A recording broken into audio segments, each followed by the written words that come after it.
Happy Father's Day, everyone. Welcome to this live streaming on the second Sunday after Pentecost. As you know, we are in the midst of the Apostles' Fast. The Apostles' Fast is the fourth fasting period of the year. Actually, the third. The fourth is the Dormition fast. The third fast ends on June 29 every single year, which is the feast day of our patriarchate. It is the feast day of Saints Peter and Paul, and our patriarchate was founded by Saints Peter and Paul. That's why it is the feast day of our patriarchate. It always ends, the Apostles' Fast, that is, on June 29, but the beginning of the Apostles' Fast is movable. It depends on All Saints' Day. All Saints' Day, All Saints' Sunday, obviously falls on a Sunday. That Monday after that is the beginning of the Apostles' Fast. But All Saints' Day, or All Saints' Sunday, depends on Pentecost. It is always the Sunday right after Pentecost. And Pentecost depends on Pascha. It's always 50 days after Pascha. So the Apostles' Fast sometimes exists, sometimes it does not exist, depending on how late Pascha is. If Pascha is very late, then some years there is no Apostles' Fast. So how do we know the Apostles' Fast start day? It's the Monday after the All Saints Sunday. And All Saints Sunday is the Sunday after Pentecost. And Pentecost is 50 days after Pascha. So we are in the midst of the Apostles' Fast right now, and this year there is an Apostles' Fast, and it always ends on June 29. So it's a wonderful Sunday because we always read on this Sunday the Gospel according to St. Matthew, and it is Matthew 4:18 to 4:21. Matthew gives us this account of calling the disciples to follow Christ, and gives us this account very, very briefly, as did Mark. Mark gave us the same account in a very similar brief way. However, Luke gave us the same account but in an expanded way. He gave us more details. And in order to understand it really well, we have to read it in Luke. If we read it in Luke, we can find out that there is a hidden message. It's a hidden message in plain sight. It's a hidden message in plain sight. We have to read it very carefully to read this hidden message. Matthew and Mark don't give us the details, but Luke does. Jesus came. Let me actually read some of it for you. It's in chapter 5, verse 1. In order to understand it, we need to read it. So it was as the multitude pressed about him, Jesus, to hear the word of God, that he stood by the lake of Gennesaret and saw two boats standing by the lake. But the fishermen had gone from them and were washing their nets. Then he got into one of the boats, which was Simon's, and asked him to put out a little from the land. And he sat down and taught the multitude from the boat. When he had stopped speaking, he said to Simon, launch out into the deep and let down your nets for a catch. But Simon answered and said to him, Master, we have toiled all night and caught nothing. Nevertheless, at your word, I will let down the net. And when they had done this, they caught a great number of fish, and their net was breaking. So they signaled to their partners in the other boat, filled both boats, so that they began to sink. When Simon Peter saw it, he fell down at Jesus' knees, saying, Depart from me, for I am a sinful man, O Lord. For he and all who were with him were astonished at the catch of fish which they had taken. And so also were James and John, the sons of Zebedee, who were partners with Simon. And Jesus said to Simon, Do not be afraid. From now on you will catch men. So they had brought their boats to land. They forsook all and followed him. Do you see the hidden message? It is in plain sight. If we read it very quickly, we will miss the message. It is a hidden message in plain sight. If you notice, Jesus came to the boat and told Peter to put out a little bit, and then he preached to everybody. Then he asked him to sail further and cast his nets. And Peter, being Peter, he complained. We worked all night long and we could not do it. We could not catch anything. But I'll do it because you said it. And he caught a lot of fish. The boat was about to sink, to capsize. They called in the other boat. The sons of Zebedee were on that boat. They came and helped them, and they brought all the fish in. They can go and sell all of this fish. They've never caught so much fish before. But this time they caught a lot of fish, enough probably to make them wealthy for a good while if they sell them. Now, at this point, Jesus told Peter and the other disciples, Come and follow me. I'll make you fishers of men. And here is the hidden message. Jesus could have told Peter and his brother Andrew, at the beginning, I'm going to make you fishers of men. He could have told them any time before they caught all of that fish to follow him. He could have told the sons of Zebedee the same thing. But he did not. He waited until they caught the fish. And this is the hidden message. He waited until they had a choice. If he told them before they caught the fish, they would have had probably no choice, because they would have starved for a while, and they had no choice but to follow Jesus. Jesus made sure that they had a choice. They made sure that they had a choice. They can go sell the fish and be wealthy for a while. They can feed themselves and their families. As you know, Peter was married.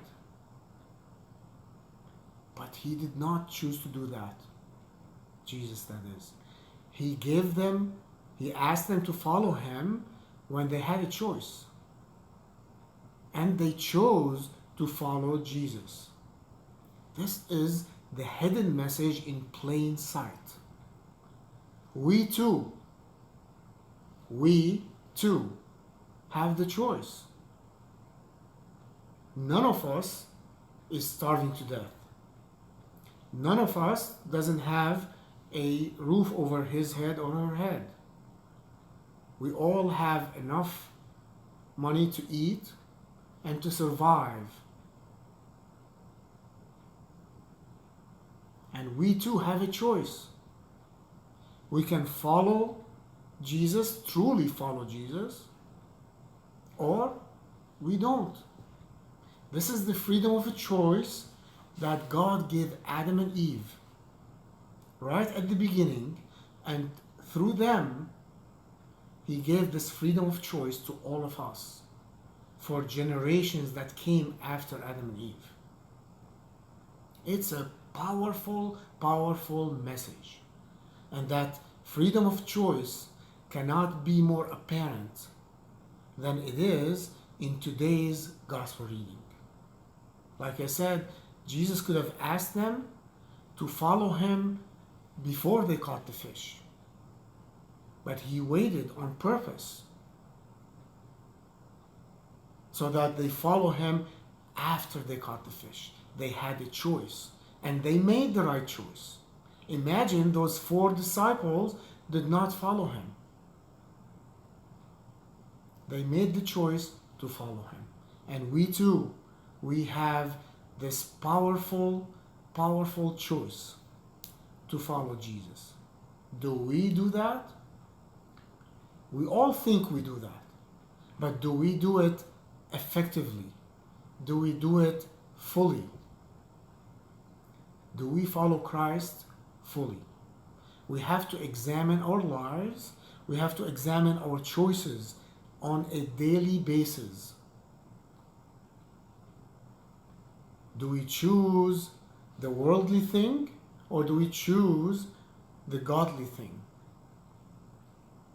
Every decision we make, we could be making the wrong decision. Every decision we make, we have to weigh it. Which one is the right one? We have to think of Peter and Paul and the sons of Zebedee. Peter and Andrew, that is, not Paul. Peter and Andrew and the sons of Zebedee. How they made that choice. Every time we make that choice, we have a decision to make, we have to think of Peter and Andrew. Paul, on the other hand, had a different experience. Jesus had to appear to him in person on the way to Damascus and show him that Paul is persecuting Jesus, and that's when he converted. Everybody is called in a different way. So all of us need to examine our lives, see the choices we have, and see if we are following Christ like Peter and Andrew and the sons of Zebedee, if we are fully making those right choices. Like I said, those 4 disciples could have taken the fish and sold it and be wealthy for a while. At least a while, if not a longer period of time. But they made the right choice. And we too need to make that right choice.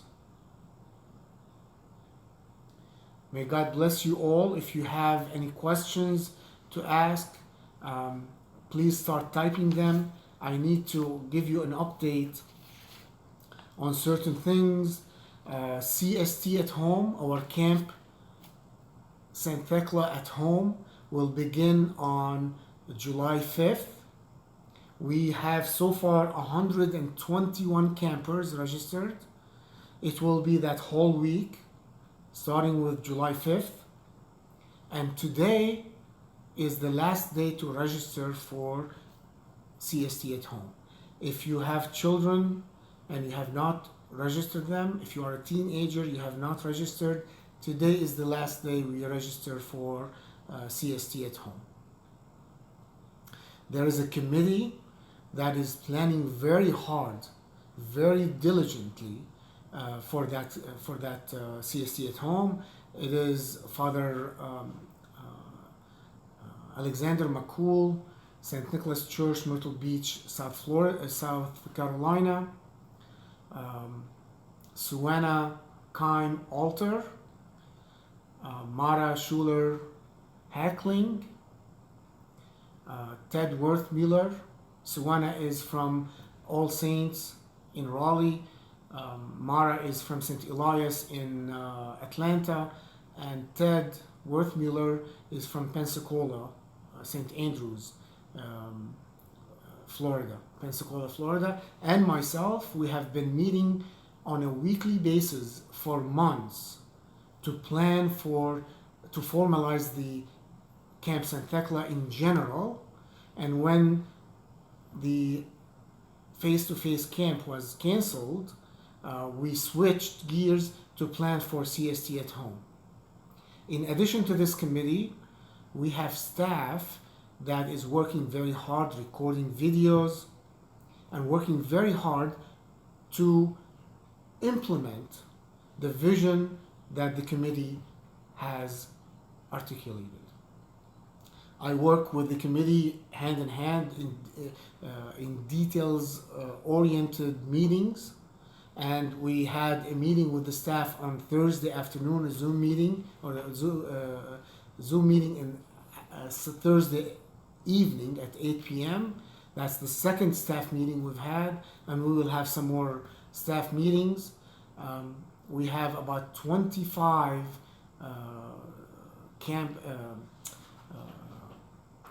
staff members, including counselors, and they are working, like I said, very hard for that. The DMC, the Diocesan Ministry Council, is also working with me to plan the fall retreat. We are working, our first meeting will be after CST at home on Monday. We will start the planning for the fall retreat. We are also Anna Sarah Farha, who is a member of St. George Church in Jacksonville, Florida. She is putting together a survey. She deals with Sunday school superintendents and Sunday schools. She's putting together a survey for all Sunday school superintendents or directors to get their choices with respect to Sunday school in the fall, if we are able to have full-fledged Sunday school, or we're gonna do some of it in some areas probably as virtual Sunday school. She's putting all of that together. She's gonna work with Elias. Elias, if you don't know this yet, if Anna Sarah hasn't contacted you, I volunteered you to put together that survey electronically, and we'll send it out so we know how to plan for Sunday school for the fall. Okay, so CST at home will start on July 5th. Today is the last day to register for it. The fall retreat, we will start planning for that right after CST at home, and Anna Sarah is working on a survey for the Sunday school. And Elias, okay, you chatted with Anna Sarah, wonderful. Great.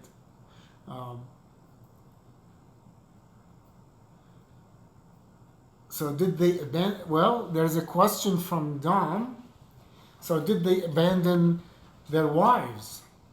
Well, Peter was married, and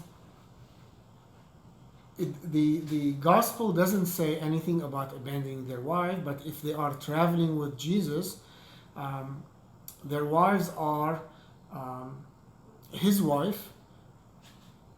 Back then, wives didn't work and stayed at home. It's very different right now.